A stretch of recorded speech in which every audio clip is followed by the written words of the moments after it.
Hello বন্ধুরা, good morning সবাইকে। Simple life village চ্যানেলে আপনাদের অনেক স্বাগত। আবারও নতুন একটি ব্লগ নিয়ে চলে এলাম। আপনারা আমার সঙ্গে থাকুন আর শুরু থেকে শেষ অবধি ব্লগটা দেখতে থাকুন। আশা করছি আজকের ব্লগটা ভীষণ ভালো লাগবে। আর আপনারা কেমন আছেন অবশ্যই কমেন্ট করবেন, তাহলে আমার খুব ভালো লাগবে। তো দেখো, ঘুম থেকে উঠেই সকালবেলা দেখছি যে আজকে একটু কুয়াশাটা কম হয়েছে, জানি না, আর ঠান্ডাটাও আজকে একটু কম লাগছিল। আর দুদিন আগে আর কি খুব কুয়াশা হয়েছিল আর প্রচণ্ড ঠান্ডা লাগছিল আমাকে। তো গরুগুলোকে আমি আর কি ঘর কালকেই দিয়ে রেখেছিলাম, তো ওখানে আর কি আমি বেঁধে দিলাম গরুগুলোকে। তারপরে আমি বাড়ির ভিতরে এসে আর কি ঝাড়ঝাঁটা দেওয়া শুরু করে দিয়েছি।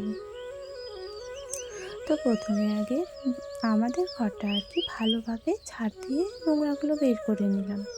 তারপরে হচ্ছে বারান্দাটা ঝাড় দিয়ে এখন আমি উঠোনটা ভালোভাবে ঝাড় দিয়ে নেব। তারপর নোংরাগুলো আর কি বাইরে একদম নিয়ে যাব। তো আমি এগুলো হাতে করে আর কি নিয়ে যাই না, একবারে ঝাড় দিয়ে বাইরে বের করে নিয়ে যাই। আমার এটাই ভালো লাগে আর সুবিধাও লাগে। আর সকালবেলা এরকম আর কি নোংরা জিনিস নাড়তে আর কি ভালো লাগে না, ধুলো মাটি আর কি। তো এই যে নোংরাগুলো এখন আমি বাইরে আর কি বের করে নেব, তাহলে আমার ঝাড় দিতে আর কি খুব সুবিধা হবে। তো প্রত্যেক দিন আমি এইভাবেই আর কি ঝাড় দিয়ে নিই, তাহলে আর কি কাজটা করতেও ভালো লাগে, সব কিছুই ভালো লাগে।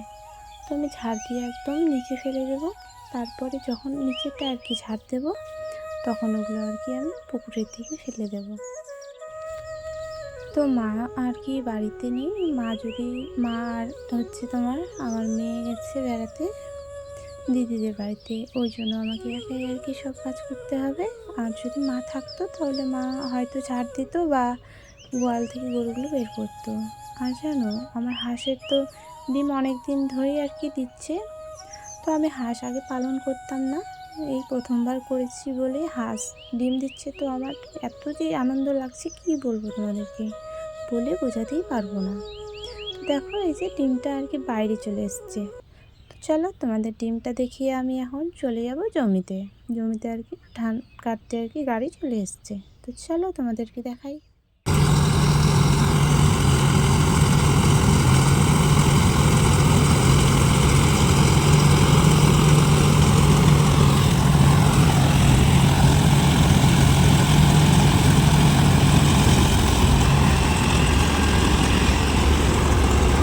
তো এরকম করে আর কি ধানগুলো কাটছে। তো ওই যে যেগুলো ধান আর কি পড়ে গেছে ওগুলো খুব আর কি অসুবিধা হচ্ছে।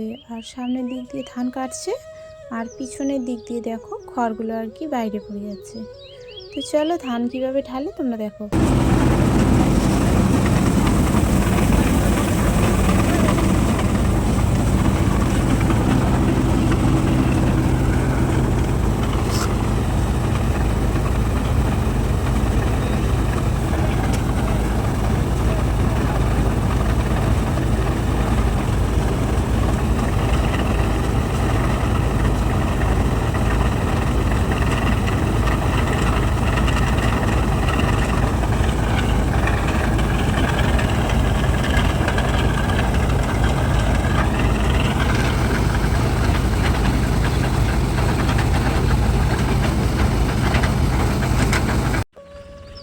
তো দেখো, এখন ধানগুলো আর কি বাড়িতে নিয়ে এসে আর কি ধানগুলো ঢালছে। তো যারা আর কি গ্রামে থাকো তারা জানো যে ওরকম গাড়িতে আর কি ধান কাটতে পরে বাড়িতে ধান দিয়ে যায়।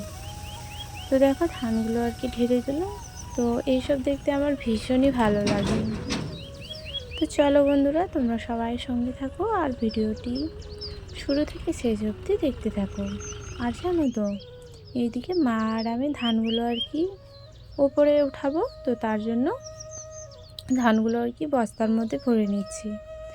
তো ওপরেই রেখে আর কি শোকাবো, কারণ এগুলো না যদি শোকাই তাহলে হচ্ছে ছাগল তারপর অনেক কিছুই আর কি পরে খেয়ে নেবে।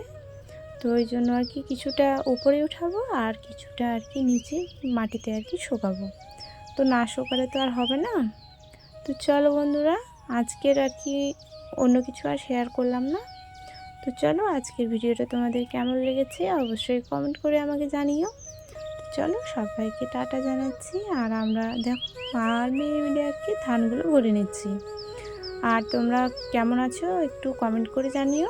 আর কে কোথা থেকে দেখছো এটাও বলো। আর ভিডিওটা তোমাদের কেমন লেগেছে আর কেমন ভিডিও আর কি দেখতে চাইছো সেটাও বলো, তাহলে আমি সেরকম ভিডিও দেওয়ার আর কি চেষ্টা করব।